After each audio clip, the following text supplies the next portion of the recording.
Di che reggimento siete, fratelli? Parola tremante nella notte, foglia appena nata nell'aria spasimante, involontaria rivolta dell'uomo, presente alla sua fragilità. Fratelli, luglio 1916.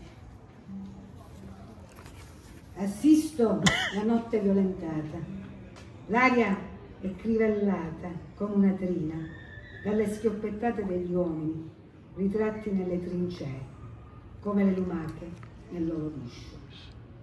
Mi pare che un affannato nugolo di scalpellini batta il lastricato di pietra di lava delle mie strade ed io l'ascolto, non vedendo, in dormiveglia.